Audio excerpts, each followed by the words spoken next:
Céline Aslo est revenue avec son invité. Une fois n'est pas coutume, Céline, on va parler de nous, on va parler de la maison de la radio. Oui, entrer dans les coulisses, arpenter les couloirs, pousser la porte des studios de la Maison Ronde, c'est ce que propose un livre qui paraît demain et qui raconte l'histoire de la maison de la radio de 1963 à nos jours, avec des photos, avec des interviews pour comprendre le quotidien de ceux qui y travaillent. Mais comme c'est impossible de parler de la radio sans entendre la radio, eh bien ce livre est un livre enrichi, une vingtaine d'archives sonores accompagnent la lecture. Allez, on ne résiste pas au plaisir de vous faire écouter un petit extrait. C'était sur France Inter le 1er juin 1987. Dans un peu moins d'une demi-heure, la bande FM va s'enrichir d'une nouvelle radio et nous, à France Inter, nous fêterons la naissance d'une petite sœur. France Info, la petite dernière de Radio France, de l'info, rien que de l'info non-stop, de 7h du matin jusqu'à minuit et demi. Pas de blabla, pas de jeux débiles, pas de musique, rien que de l'information à n'importe quelle heure de la journée. C'est le vœu de son concepteur et maître d'œuvre, Jérôme Bellet. Pas de blabla, pas de jeux débiles, on tient bien la promesse. Débile, c'est bien. La petite dernière, c'est nous. Bonjour Gérard Courchel. Bonjour. C'est vous donc qui signez ce livre. Vous êtes journaliste à Radio France depuis 1980. Non, 72. 72 alors. C'est une erreur du communiqué de presse. Mais je suis entré. Leur dire, je l'aurais déjà dit. Je suis entré à l'ORTF, oui. Figurez-vous, en janvier 1972. Pourquoi ce livre ? Parce qu'on me l'a demandé, figurez-vous. Parce que j'ai quitté cette maison, en fait, l'année dernière, à peu près à la même époque. J'ai pris ma retraite, après 43 ans de bons et loyaux services. Et les éditions du Chêne ont eu l'idée, dans la mesure où j'avais une expérience transversale. J'ai travaillé sur France Culture, j'ai travaillé sur France Info, j'ai travaillé sur France Inter, bien sûr, j'ai travaillé sur France Musique. Et donc, ils se sont dit, tiens, si on veut écrire un livre sur l'histoire de la maison de Radio France, qui a 40 ans cette année, on va le demander à lui. Et je leur ai dit, c'est pas une mauvaise idée. J'ai une certaine expérience de cette maison. Et après l'avoir arpenté toutes ces années, vous avez eu des surprises en écrivant ce livre ? Non, parce que je la connais vraiment très bien, vous savez. Et arpenter est un terme qui convient d'ailleurs, qui a été employé par Céline tout de suite, qui convient parfaitement parce que j'étais un gamin quand je suis entré dans cette maison. Je sortais du centre de formation des journalistes, j'avais 22 ans.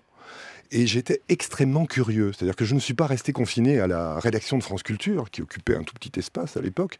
Je me suis promené dans cette maison parce que j'étais fasciné par la radio et par la maison de la radio. Donc j'ai poussé des portes de studio. J'ai assisté à des répétitions d'orchestre. J'aime beaucoup la musique, vous savez. J'ai assisté à des enregistrements de feuilletons, de dramatiques. Donc je me suis promené dans cette maison et j'ai ouvert des portes de studio que personne n'ouvre, que les journalistes généralement ou les journalistes ne vont pas. Et donc, il a suffi que j'ouvre un petit tiroir dans ma tête et les souvenirs sont remontés comme ça directement à la surface. Mais vous montrez aussi dans le livre d'ailleurs que c'est une maison qui est en constante évolution. On entendait la naissance de France Info, ça fait partie effectivement des nouveautés qui ont été lancées au cours des années, mais ça continue encore et toujours à évoluer finalement. Bien sûr, un des clichés sur Radio France et sur cette maison, c'est un endroit poussiéreux, pardon, un peu, qui ne suit pas les évolutions de la société. Faux, archi faux.